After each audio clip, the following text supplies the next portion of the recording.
This is going to be a relatively short day, so we're going to try and fit this all in one thing.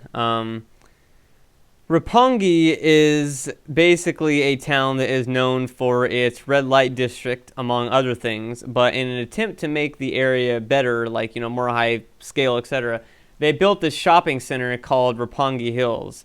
Now, from what I remember, Roppongi Hills didn't really do spectacular. It didn't just, crash and burn, but it wasn't like the huge revitalization of the area they thought it would be, and the red light centers still prosper there, to no avail, pretty much, from everybody that was hoping that Roppongi Hills would clean up the area. But anyways, Roppongi is definitely a lot of places to shop, that's for sure. First of all, you can go shopping at Geronimo's Shop Bar. Yeah!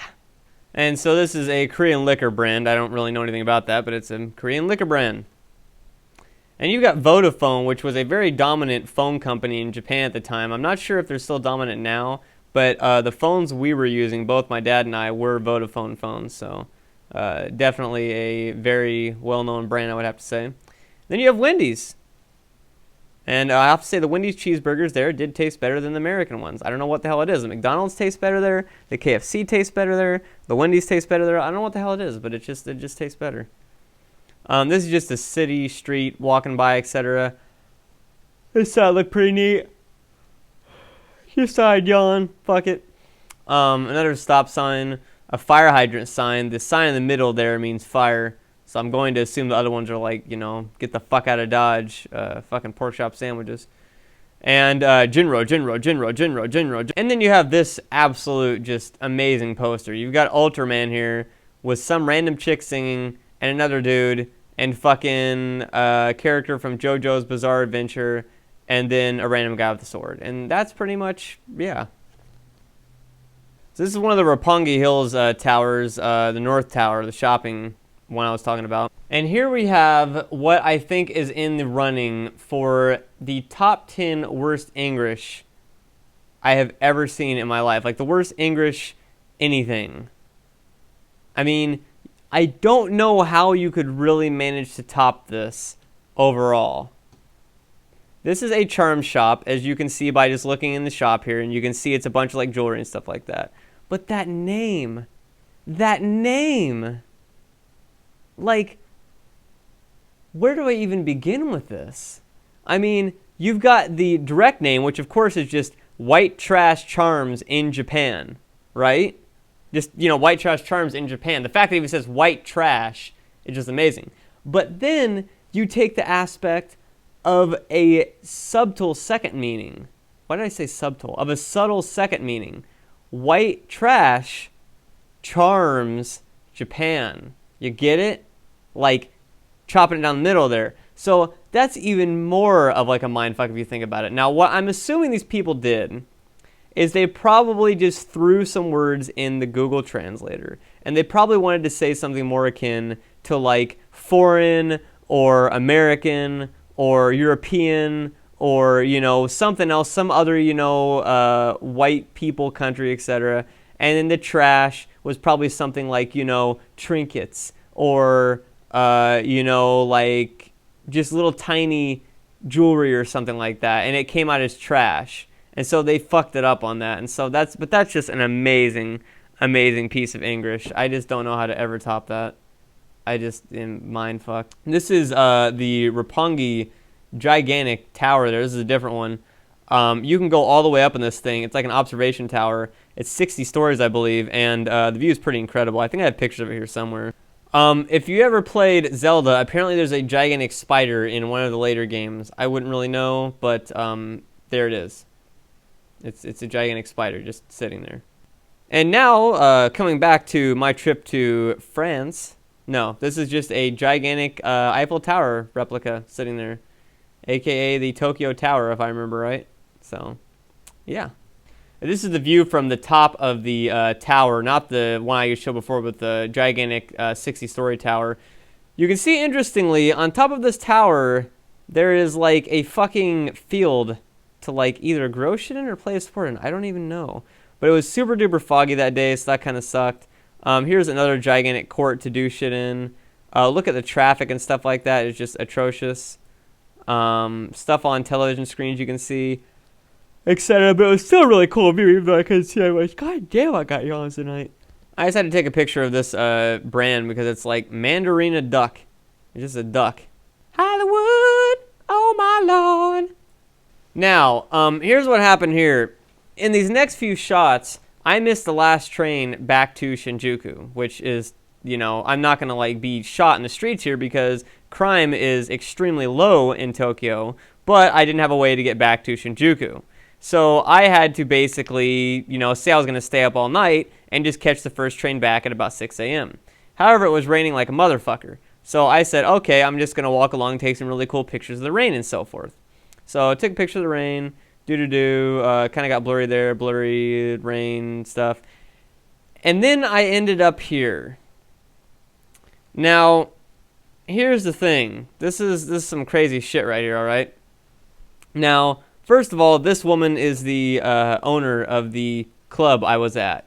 And yes, she didn't know I was taking her picture. We talked for a long time. I said I was going to take pictures and shit and stuff like that. She speaks pretty much perfect English. But here's the thing. About a day or so before this, I was walking around, and there was a club that was in this area that I wanted to go to. And the reason I wanted to go to it is because I had bought one of those Lonely, books, the Lonely Japan, Lonely Tokyo, whatever else, or Lonely Planet, that's what it is, Lonely Planet books. And in it talked about a really good club for, people around my age, which I think at the time I was like 21, something like that, 20, or no, this is my first trip, so I would have been like 19, right? Yeah, I would have been like 19. So I thought, hey, what the hell, I'll go to it. It said it was good for like, foreigners and stuff like that, that it wasn't like, really prejudiced against foreigners or anything else like that. So I went to the place and it was just dead. It was just emptied out. There was nothing there at all. It was just totally hollowed out. And so as I started to leave it, there was a bunch of these people, including this woman there, who were basically like hanging out like in like, if you look underneath a building sometimes, you can see like the piping and stuff like that. Like if you walk like in the basement. They were sitting on the steps going down to the basement of this place, and there's all these pipes down there. And I asked them, hey, what happened to the club? Why did it go? They said, oh, well, it went away. And they spoke really broken English, but it was enough to get it across, and I had to use Japanese, vice versa. And they told me the place had been, just shut down. But that they ran a club underneath this place every third Monday or so of the month. And so I was like, oh, damn, that's pretty neat, because we were going to be there during that. And they said, you should come, you can come check it out, whatever else. And so I said, okay, what the hell, I'll come check it out.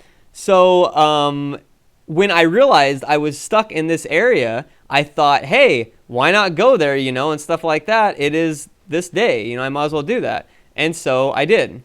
And I ended up staying overnight there on one of the couches.